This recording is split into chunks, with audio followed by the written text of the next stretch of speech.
Hi subscriber and viewers எல்லாருக்கும் வணக்கம். எல்லாருக்கும் ரொம்ப ரொம்ப நன்றி. இன்றைக்கி ஒரு ஹெல்த்தி ரெசிபி தான் நம்ம பார்க்க போகிறோம்.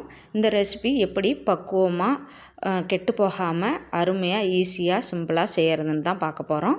அதுக்கு முன்னாடி என்னோடய சப்ஸ்கிரைபர் வியூவர்ஸ் எல்லாருக்கும் ரொம்ப ரொம்ப நன்றி. சேனலை சப்ஸ்கிரைப் பண்ணிக்கோங்க, லைக் பண்ணிக்கோங்க. வீடியோவுக்கு வாங்க, வீடியோக்குள்ளே போகலாம். இந்த ரெசிபி செய்கிறதுக்கு நம்ம ஃபில்டர் தண்ணி தான் யூஸ் பண்ணுறோம். ஃபில்டர் தண்ணி எல்லாமே எடுத்துக்கோங்க. அதுக்கப்புறம் நெல்லிக்காயை வாஷ் பண்ணிவிட்டு தொடச்சிட்டு சுத்தமாக நல்லா கோடு போட்டு வச்சுக்கோங்க. அதுக்கப்புறம் பச்சை மிளகா நம்ம காரத்துக்கு ஏற்ற மாதிரி கொஞ்சம் எடுத்துக்கலாம். அந்த தண்ணியை நல்லா கொதிக்க வச்சுட்டு அதுக்கப்புறம் தேவையான உப்பு வந்து பிங்க் சால்ட் நான் போடுறேன். உங்கள்கிட்ட எந்த சால்ட் இருக்கோ அதை போட்டுக்கோங்க. அந்த தண்ணி நல்லா கொதித்ததுக்கப்புறம் நம்ம இதுமாரி எடுத்து வச்சுருக்க பச்சை மிளகாவை நம்ம சேர்த்துக்கிறோம். பச்சை மிளகா காரத்தோடு நம்ம வந்து அந்த நெல்லிக்காயை ஊறினதுக்கப்புறம் சாப்பிடும்போது ரொம்ப சூப்பராக இருக்கும். சாப்பிட்றதுக்கும் ரொம்ப நல்லாயிருக்கும், டேஸ்ட்டாகவும் இருக்கும். அதனால தான் மிளகா சேர்க்குறோம் நம்ம வந்து. அதுக்கப்புறம் நம்ம கோடு போட்டு வச்சுருக்க நெல்லிக்காயை வந்து இது கூட சேர்த்துக்கலாம். நெல்லிக்காயில் தண்ணி இல்லாமல் தொடச்சிட்டு தான் கோடு போட்டு சேர்க்கணும். தண்ணி இருந்ததுன்னா இந்த ரெசிபி வந்து அப்புறம் சீக்கிரமாகவே பூஞ்சை வைக்க ஆரம்பிச்சிடும். அதனால் சுத்தமாக செய்கிறது ரொம்ப அவசியம், ரொம்ப முக்கியம். அதனால தான் எல்லாமே ஃபில்டர் தண்ணி நல்லா தொடச்சிட்டு சுத்தமாக ஈரம் இல்லாத பொருளாக நம்ம யூஸ் பண்ணியிருக்கோம்.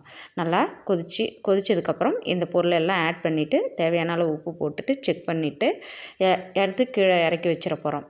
நல்லா ஆறுனதுக்கப்புறம் பிளாஸ்டிக் டப்பாவிலையோ கண்ணாடி பாட்டில்லையோ நம்ம வந்து இதை வந்து ஸ்டோர் பண்ணி வைக்க போகிறோம்.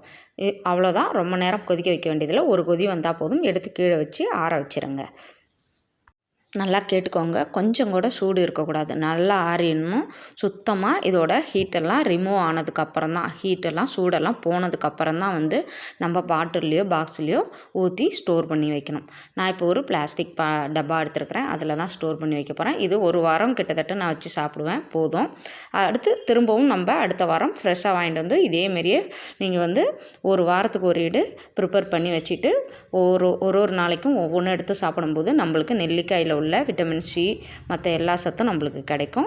இது ரொம்ப ரொம்ப ஈஸியான சிம்பிளான ஒரு வே.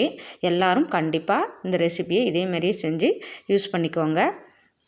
இதை நம்ம ரெடி பண்ணதுக்கப்புறம் கையால் தொடவோ எடுக்கவோ கூடாது.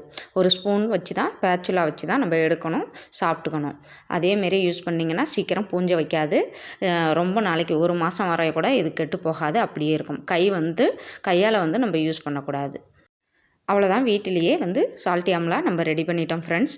எல்லாருக்கும் இந்த வீடியோ ரொம்ப பிடிச்சிருக்குன்னு நினைக்கிறேன். மறக்காமல் லைக் பண்ணிடுங்க, ஷேர் பண்ணுங்கள், சப்ஸ்கிரைப் பண்ணிவிடுங்க.